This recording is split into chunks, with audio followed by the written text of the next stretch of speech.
Саламатсыздар ма балалар? Саламатсыз ба?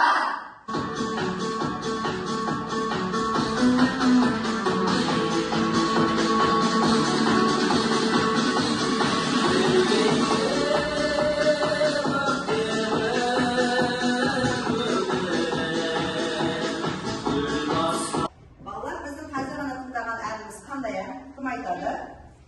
Шұғла, айта қойшы. Бұл әннің аты «Өз елім». Иә, Нұрғиса Тілендиев атамыздың «Өз елім» әні Музарт тобының орындауында. Бүгінгі сабағымыздың тақырыбы қалай ойлайсыздар, қандай болмақ? Өз елім. Өз елім, иә, дұрыс айтасыңдар. Бүгінгі сабағымыздың тақырыбы «Өз елім».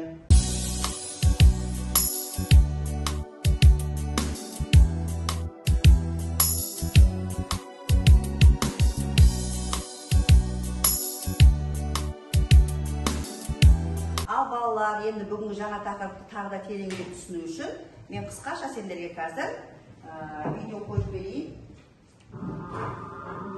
Тамашалаймыз видео үзіндіні.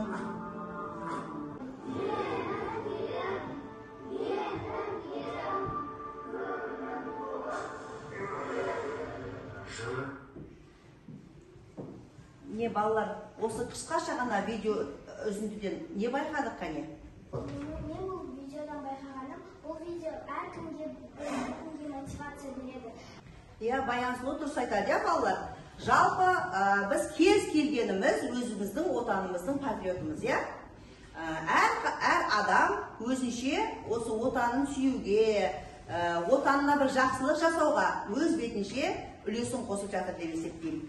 Қазір Құрманғазы Сағырбайұлының Сарыарқа күйін тыңдап көрейік.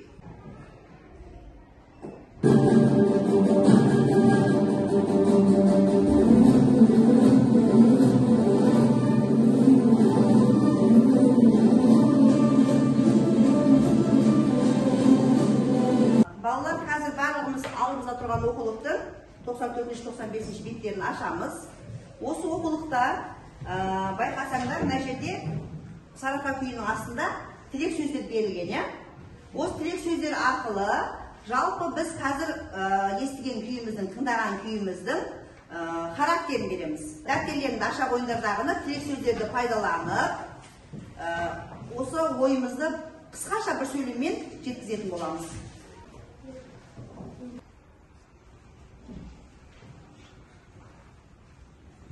Ал балалар дайын болған болсаңдар, қане кім айтады? Шұғыла қане айта қойшы. Сарыарқа күйі өте көңілді, жігерлі, ал ең маңыздысы ол адамның патриот екенін сезіндіреді. Жарайсың, Шұғыла. Ал Нұрасыл, сен қалай ойлайсың? Сарыарқа күйі отан туралы бақытты, өте байсалды, қарқынды және өте жылдам күй. Жақсы. Гүлханым.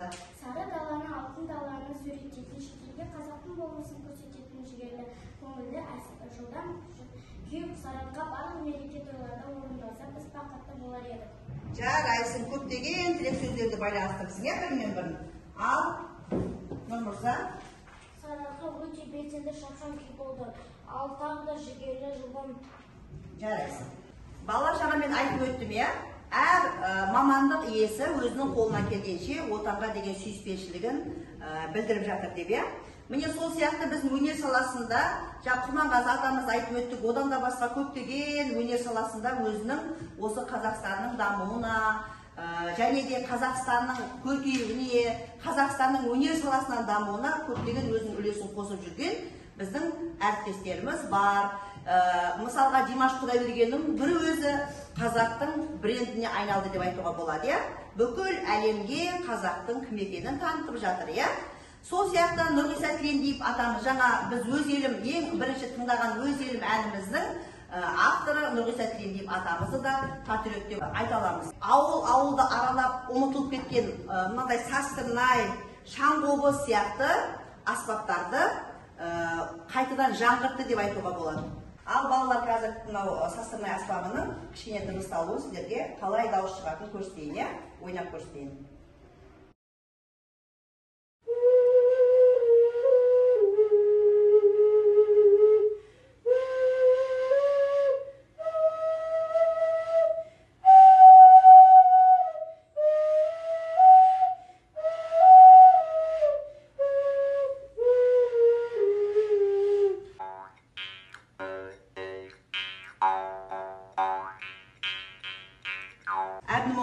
Айдарбаевтың күйі Ерке Сылқымды орындап береді қазір.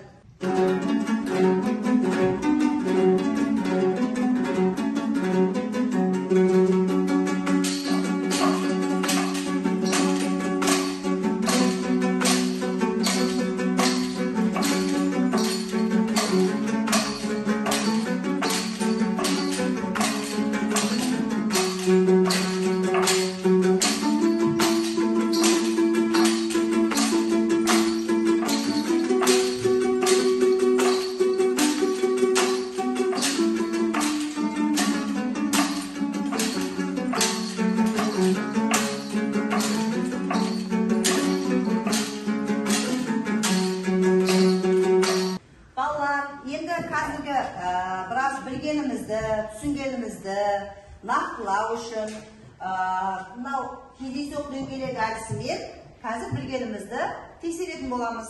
Мен қазір дөңгелекті айналдырамын дағыны, сол жерден шыққан сұраққа сендер жауап беретін боласыңдар, жарай ма? Ал, қандай сұрақ шығады екен қазір көреміз.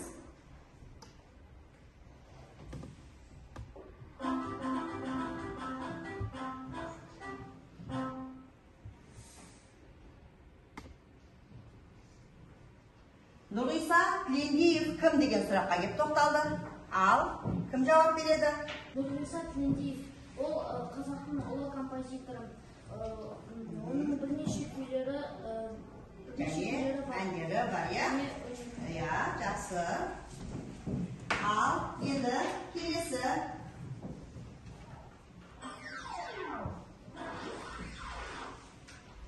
Арғалай кеттік.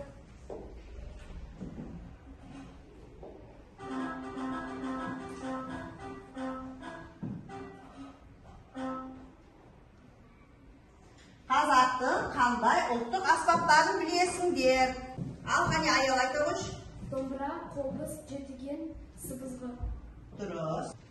Ал, балалардың ішінен қане көрейінші мен айым келе қойшы. Сен айналдырып, сұрақты сен қоя қой.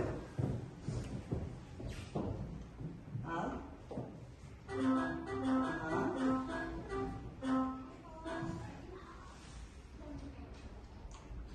Ал. Қандай сұрақ келді? Дауыстап оқы.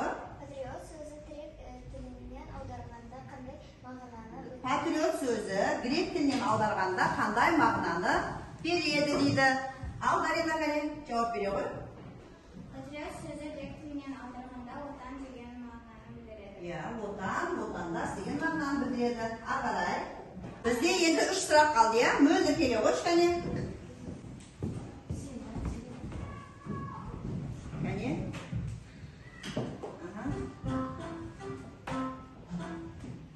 Қандай сұрақ келеді екен?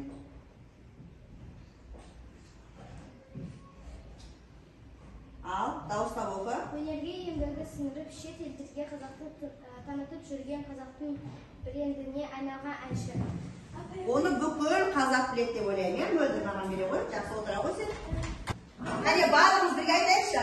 Димаш Құдайбергенов. Дұрыс айтасыңдар. Оны білмейтін қазақ жоқ, иә? Балалар, қазір өткен тақырыпқа байланысты мен үлестірме жұмысын жасадым. Сәйкестендіресіздер бұл жерге, сәйкестендіріңіз дейді.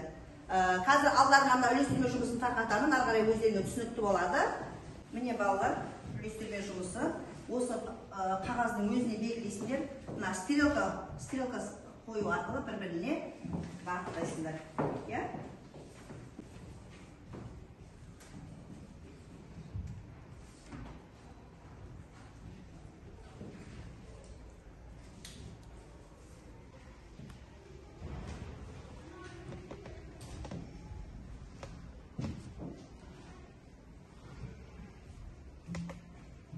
Балалар, қане бәріміз жұмыс жасап біттік па? Жасап болдық қой, иә? Ал, олай болатын болса, мен қазір сіздерге дұрыс жауабын көрсетемін. Жауабы дұрыс па, дұрыс емес па, жұптық жұмыс жасаймыз. Бір-бірімізбен жұмыстарымызды алмастырамыз. Қане, бір-бірлерімен алмастырып, бір-бірімнің жұмысымды тексеріңдер, жарай ма?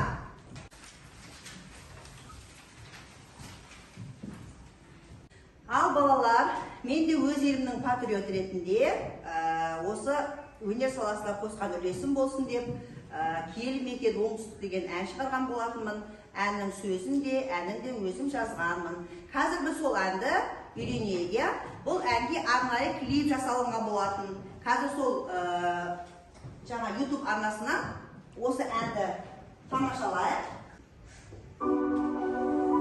Балалар бұл әнді орындаған біздің мектебіміздің оқушысы, бұрынғы қазір мектебіміздің түлегі Бекмырза Асқар деген оқушы болатын. Бірнеше республикалық байқаулардың жүлдегері, лауреат оқушы, өте дарынды оқушылардың бірі.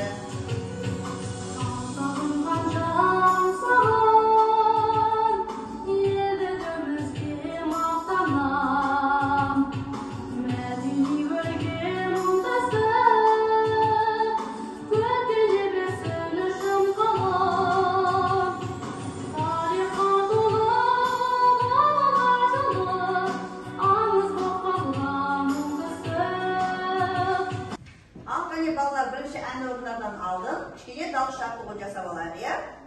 Бірге, менімен бірге дауыс шарттығын жасай қойыңдар.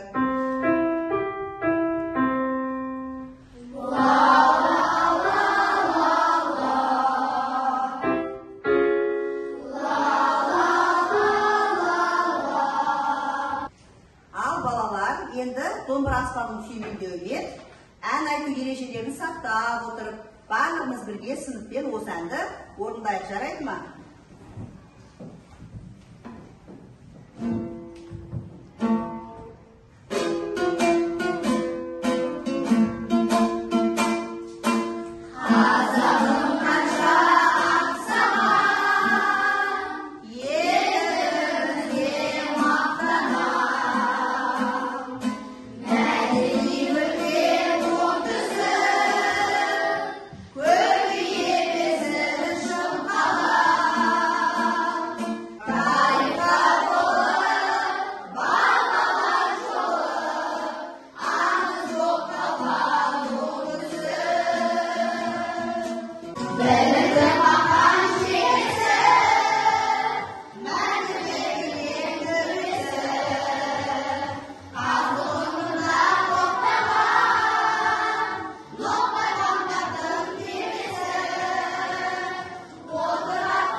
Балалар, бүгінгі сабағымызды кері байланыс арқылы қорытындылайтын боламыз.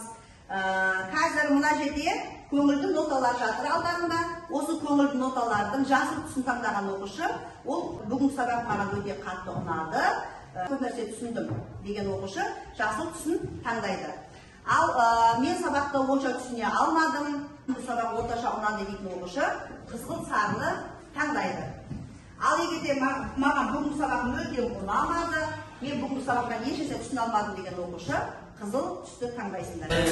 Гүл басқан шыраға көктегі жұлдызбен сырласқан өтелім менің өзек. Ал балалар, сендердің кері байланыстарынан мен байқағаным, бүгінгі сабақты барлығын жақсы жоғары деңгейде түсініпсіңдер. Сабақ сендерге ұнапты, мен өте қуаныштымын. Бүкіл сыныпқа мен жарайсыңдар деген баға бергім келеді. Қане, өзіміз қол шапалақ арқылы өзімізді бағалайықшы, қане. Жарайсыңдар. Керемет. Рахмет сендерге көп-көп. Жақсы сау болыңдар балалар.